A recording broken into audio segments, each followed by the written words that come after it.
Kafit Foundation haringkat ke jinga trailang bat katanat jong ka Meghalaya State Commission for the Protection of Child Rights ka child line ka child friendly Shillong bat ka bivanta kila pelong ya ka Child Safety Week lani ka jangrakhe ya katayo jong Khynnah bat kumno banyada ya ki bat ya kani la pelong hanong mensong community hall ikong Iamonlang CM chairperson jong ka Meghalaya State Commission for the Protection of Child Rights haba Ïajan kran hakani ka sengi ilaong haba pet ya ka history borok solong ka perthai Bunsien ki Khynnah kim judan ka sok bat kumta ki shem jing bat ka e ka balaja ka jing ke jongki kikut bet tang haladi lara kisha sho lani kisha le be ijadru hendai menta suki kelas dang ban pemi kisur kelas dang ban kran lingba ke jinge sim benda jongki hakren san ba pher ka kong Iamonlang kalaong Bunsien ke Jingshah Thombor jongki Khynnah kadai ha Kito ki bala Ithuh ba janmha kalaong Bunsien ki kimi Kiba kirangba kirangsan ki perkhat tang ya keburam lajong hendai kim perkhat halukat no kita ya Khynnah namar kira sungut bat kun bet tang haladi kalaong ru badan kambha ya kirangba ban pe bha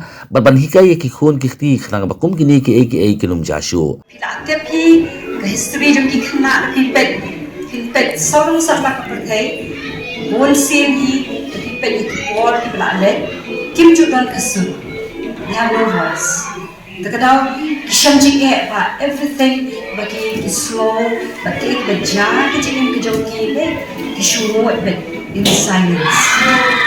silence no but kadi ki kun bet ladi ki sha shoro ki kun bet ki sha ban bi jotro ki kun bet but ki sha thangan ro ki kun bet they had no voice but ong ba em na don ka hok kumta ring I know you play na play ki don nganget ni kata ba play you part ki brio individuals and collectives mo over the years habok ka jingem jong history jong ko perthai ban say ki brio ki basnonam ye ki Khynnah kom ka way ka brio banga na burong ba ni burong maniru kadi ka time je ko 1924 ka tho ka art nama hadian ko world war am ki do ki Khynnah ni ki da banben ba ki da isun a sang sot ni jinglong ka jong ki ka tho ka ta document kadi ka patch ka League of Nations support ka pat the United Nations ka pa ikatan kadi ka document ba nung kong shpang ki Khynnah ka ko but kumta 1959 pade kinang penbhai ka document isa kum ka Geneva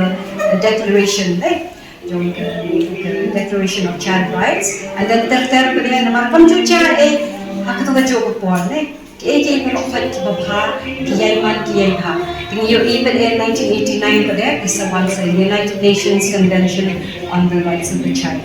but ni anu ikut ki brio ki batrai shi tong shi sham ta ki hok ki Khynnah mo but ki bon ki hok dan shi put ban shi pen pang ban shi pen ai ke ki mar pa ni tet ni we ka hok ba ni anu ki asha but ki batrai ki help mo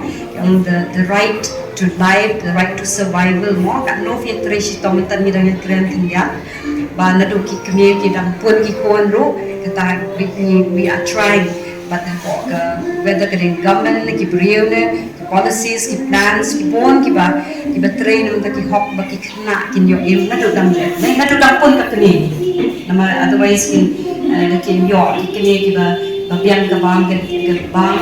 ba te ki kon ki ba nong ki ba anna ha kani ka sengi ladon ru ka jingile kai na kisamla puli ka Martin Luther Christian University halor ka Jingshah Thombor ki Khynnah bat kumba banwat ikilat jingrap na ka benta kari shu ladon ringkat lang uba niki je na ka radio mirchi ki asha ka kenhun jong kinong nya kali bat kiwei